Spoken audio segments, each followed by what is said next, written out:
really between the past, the present, and imagined futures. Yeah.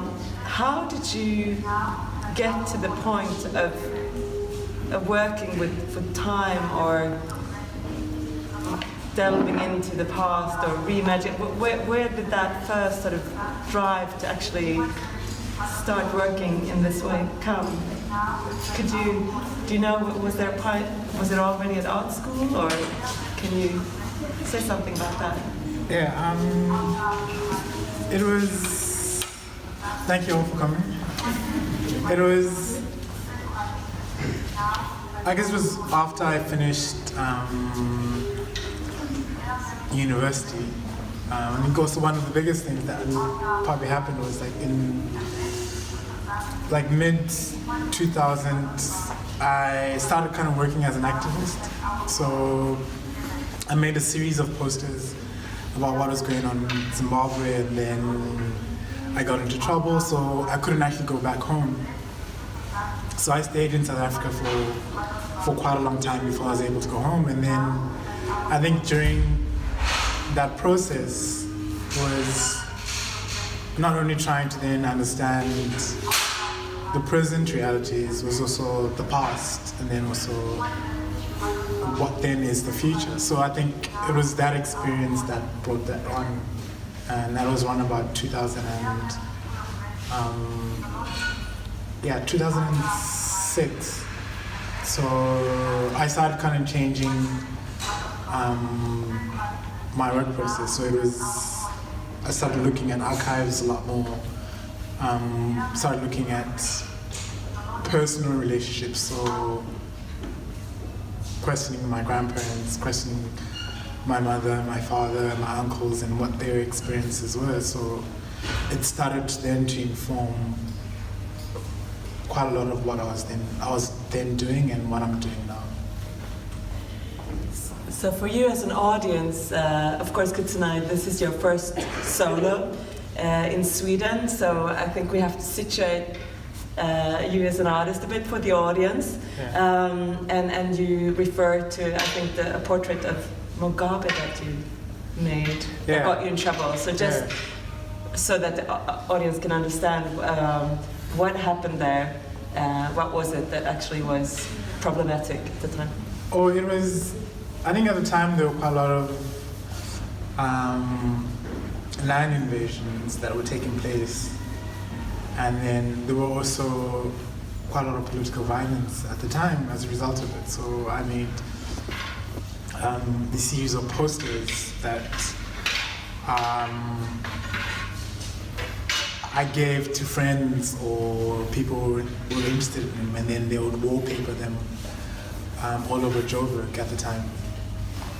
And then there was also a big show that went with it, and then got quite a lot of media attention. So this kind of raised the eyebrows of the Zimbabwean government, and then I later found out that if I traveled back, I would have been arrested because it violated one of the laws that they had passed, that you can't use the president's image in a derogatory manner. So I then decided to stay in South Africa and continue to work from there. I guess also the creative freedoms in South Africa are a lot better than the creative freedoms and control in Zimbabwe. So I then kind of continued to explore our history and the history before post-independence and how complicated those histories are, and continue to be complex in how we relate, I think, as individuals, socially and politically, that there are always lines between how we make our decisions. The threads of our decisions are very influenced by the past. And Candize, you're a curator and art historian, director of the Bag Factory residency, and you're about the same age. And when I've been traveling with the two of you, it's amazing just to listen in on your conversation, and I sometimes feel like, it's almost like a script when you discuss current political tendencies, and it's a very complex script in a way that I find that maybe we don't always allow for in a Swedish context right now, especially in terms of maybe identity, about negotiating territories, all these changes that are happening, and I find it super interesting to be with the two of you. I've understood that Kudzanai, you work almost like you work with many people. We can see that in the works. Candize, perhaps I know that you've been involved in the productions also. Could you explain a bit about what kind of scene is this coming from for the audience here that I know are young artists and art devotees? Well, the context in South Africa, which is where Kudzi lived for a long time and where most of the works are produced, I think it is quite different to Sweden. We have a very open society and we have very frank and honest discussions and sometimes disagreements, arguments, emotional conversations around race, especially because it's such an important foundation on which South Africa came to be built and segregated. And it still very much is segregated according to your race. And we're having a movement of youth consciousness in South Africa, which I hope will eventually spill over into Zimbabwe, where young people are not happy with the progress that the country has made in 24 years. And they want to see much stronger, much further changes to the dynamics of race in universities, in work, and especially in gender. And I think this is one of the first times that you've got Black women who are saying that they're not happy with the status quo and they want it to change. So this is what you see a lot of in Kudzanai's work, is these very strong Black female figures who are taking a leadership position. Yeah. I'm curious if, so we have, music has a strong thread in the video works and in the musical archive. Can you speak a bit about that? Well, I think music plays an important role. I think part of our integral senses, our primary senses, is audio and how we relate to our environment. As you heard the cup falling, so with music, it creates memory, but then it also creates personal memory.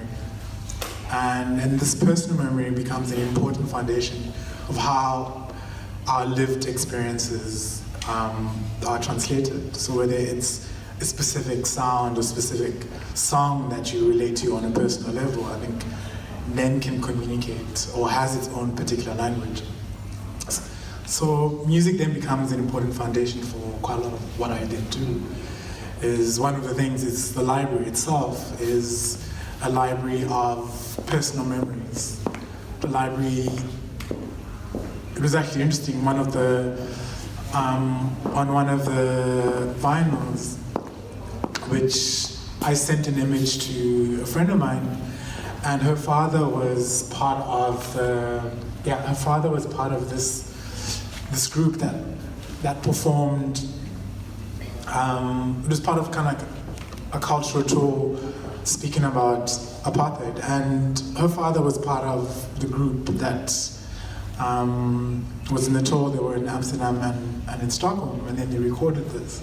So I sent her the cover, and then recorded one of the tracks and sent it to her. And then it was interesting for her. It was like she hadn't heard this in 24 years, And at that time, she was with her father in Amsterdam and Stockholm, so it was the first time she'd heard this before. So for her, it's a personal memory, but it's also a lived experience.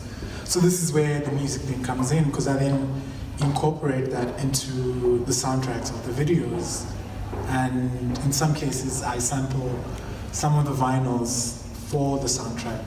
So even when someone then listens, they recognize an underlying thread of it, and their memories then are engaged in a way that, I guess, it's not just they're watching a film or listening to music. It's watching, in some sense, a lived experience for them.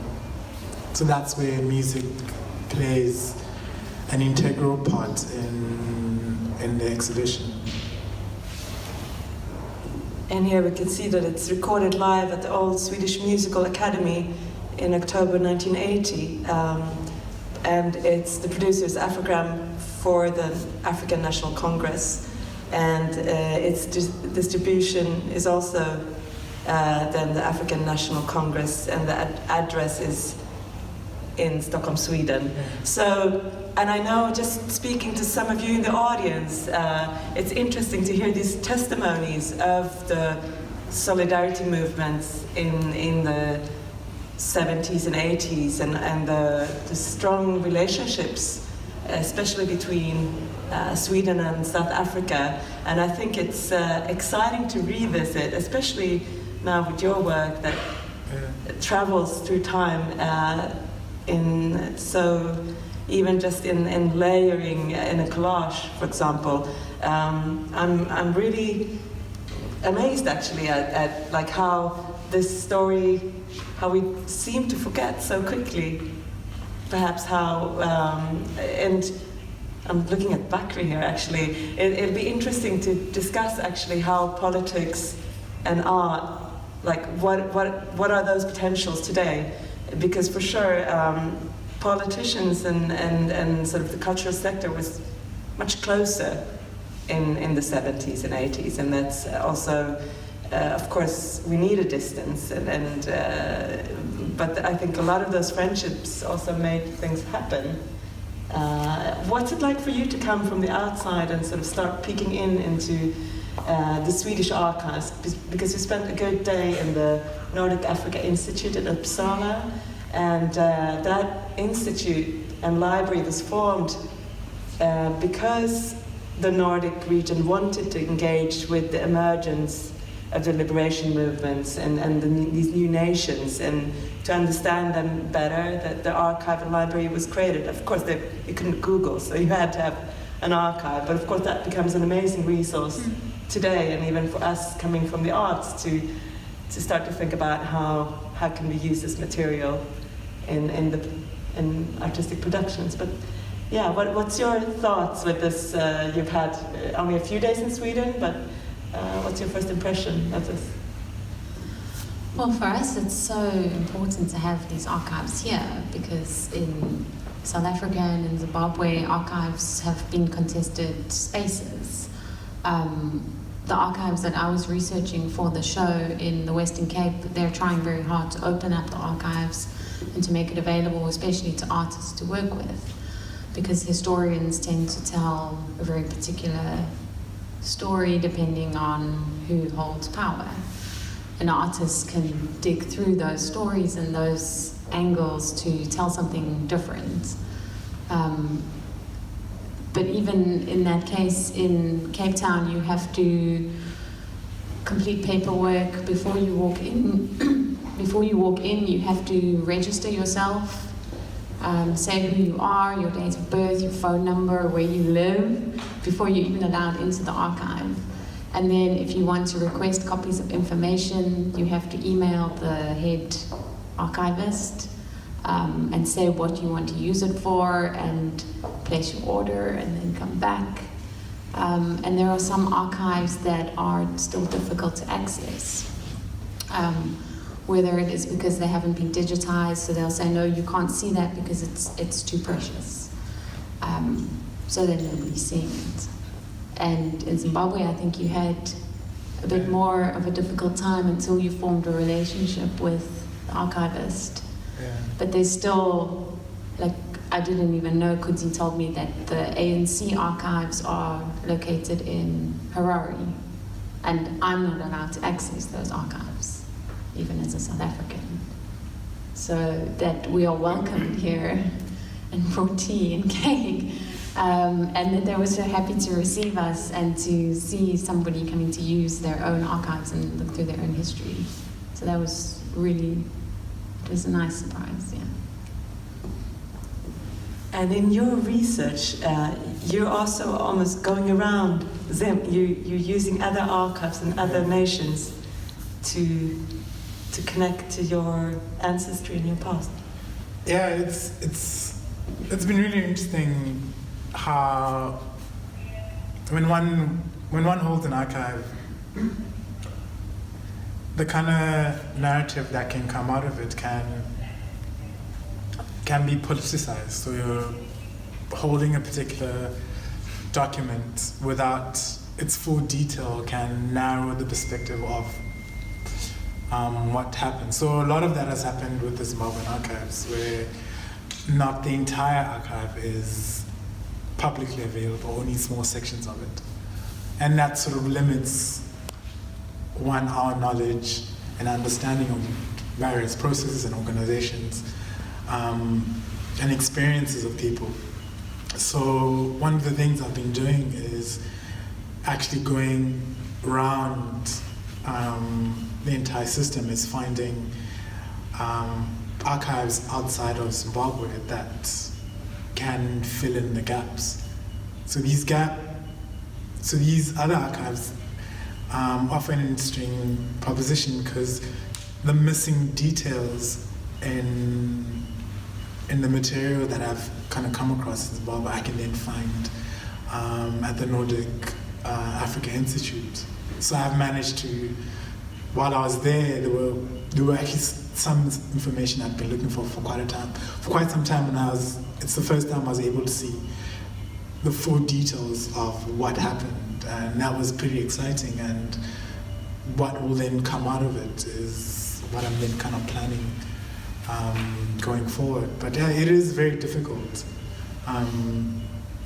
because the archives are very instrumental in defining what a future state will be. So when people then write about an African history or an African past, it depends on which archives you use. And this has been one of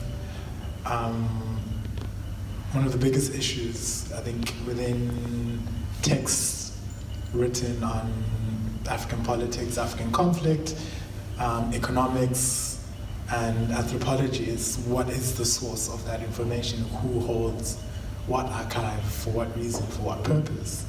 And because some of this information ends up in university textbooks, it ends up in curriculums, and you want to then challenge that information. You want to offer alternative views, and I think, in the words of Donald Trump, alternative facts. So this becomes the interesting thing about archives, is what then do you find, and what is factual and what is fictional in the archives.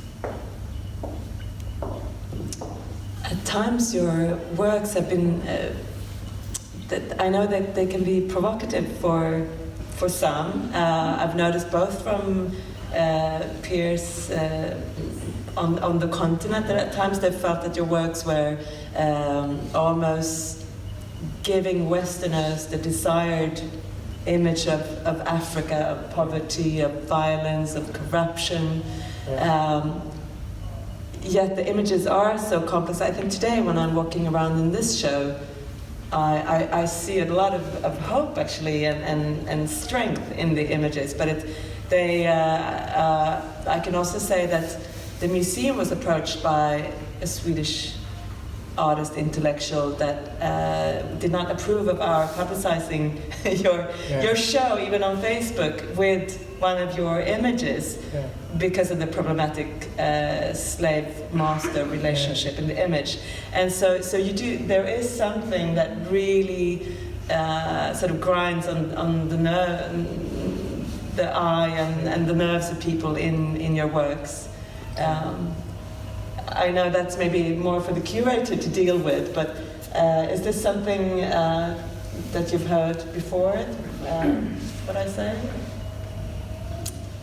I think the series that we don't have in this show is the one probably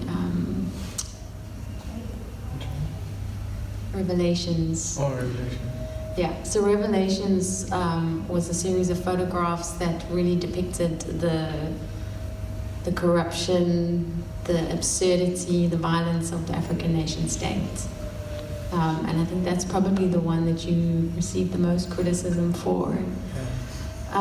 These two series, I would say, they're like a mature version of Kudzanai. So that early series was done in 2011, and these were completed in 2016 and 2017. And 18. And 18, yeah.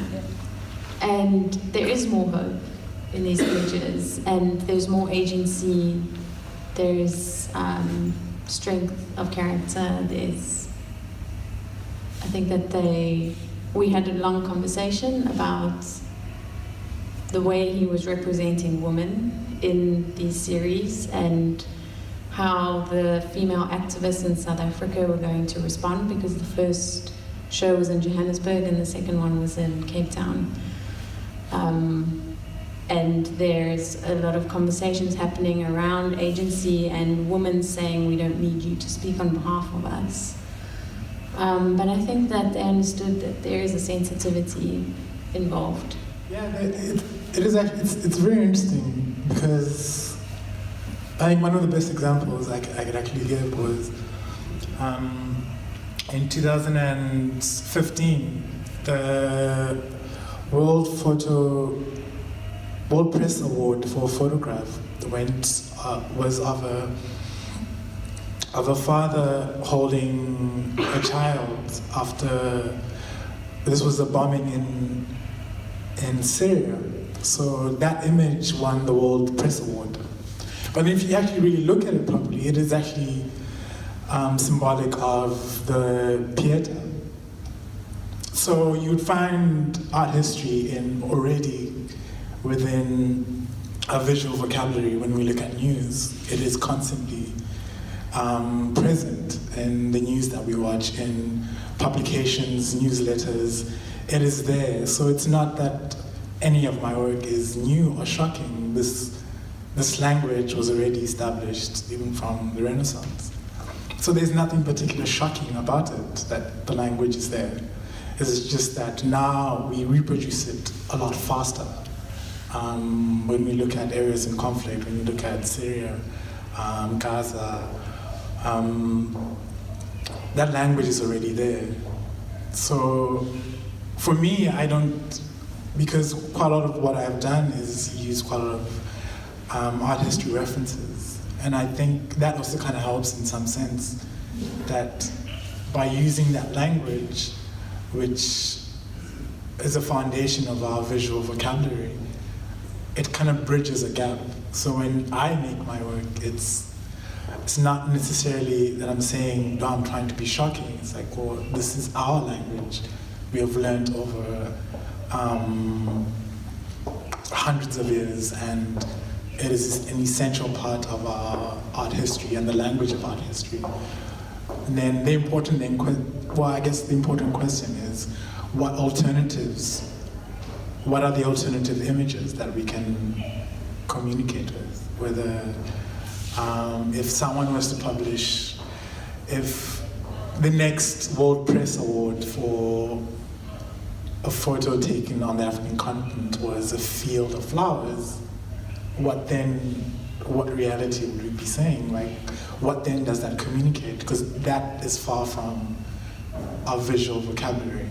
So that would be far more shocking, as opposed to the current imagery that we currently see on CNN, BBC, and in global media. So for me, it's just reflecting what already exists and a language that's already built upon. But then also in question, like, well, if you went to a museum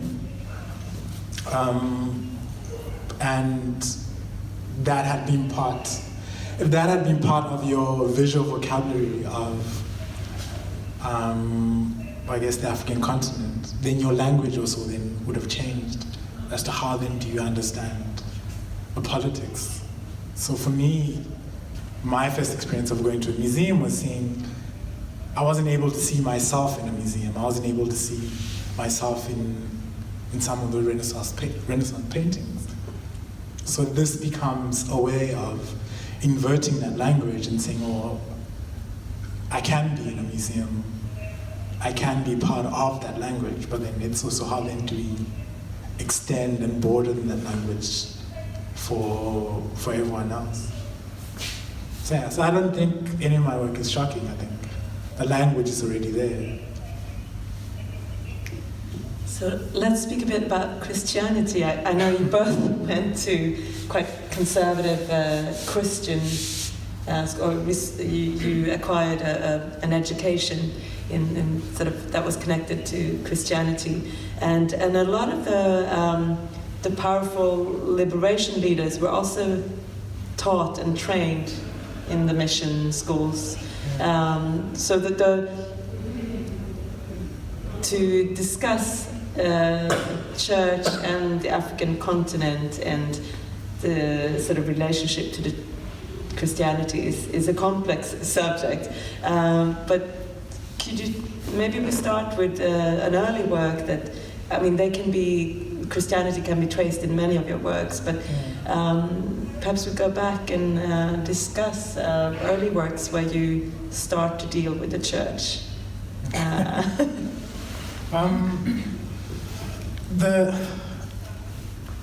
I think religion is very interesting, depending on what language you give it.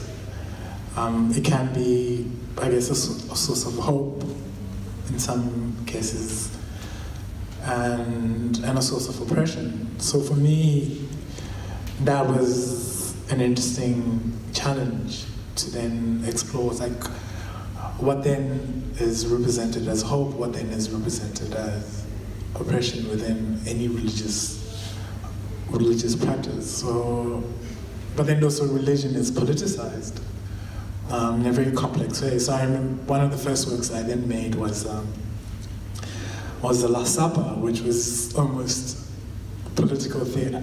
I think of the Last Supper as political drama. I think it was. So I then set it in a way that it represented political conflict between everyone within the image. I think one of the last chapters in the videos kind of like demonstrates that the presence of politics within religion has always been there. So I think it also became an interesting way to communicate some of those ideas and politicizing those ideas far more than I think in most cases. So it was then kind of like finding, I think, stories from the Bible that I felt were political narratives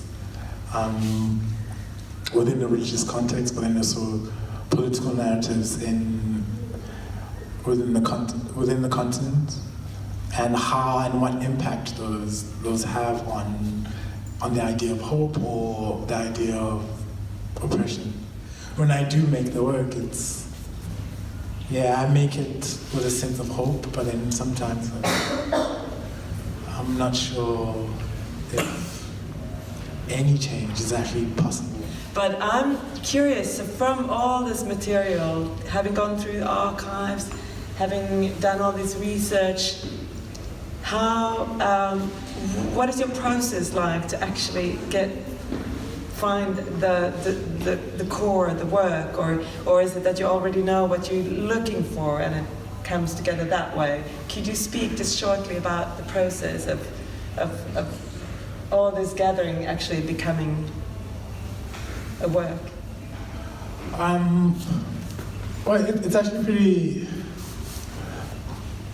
Sometimes I actually don't know what I'm looking for, and I tend to kind of fall upon it in the process. So if I start researching a particular subject, it might not be what I'm looking for, and then I can pretty much shelve it, and then it might be the answer for something else I've been working on. So it can also be very erratic, like, and then also part of it is that I don't look at making one work as the only work. It's that one work can evolve into several other works years later. So I always look at it as making one continuous work over a lifetime. So I never really separate. So some of the videos that I've made are an evolution from the first one, or I was trying to answer questions from the first video, or I didn't answer those questions in the third video, so I make a fourth one, and then if I don't find that particular answer, or if I don't get that particular resolution, then I make a fifth one and a seventh one. So it's continuous. It's almost like it's like asking a question, but then over a lifetime, I'm unable to find the answer. So you just keep asking more questions, and then hopefully at my deathbed, I'll have the answer. And then there'll be no more work to make.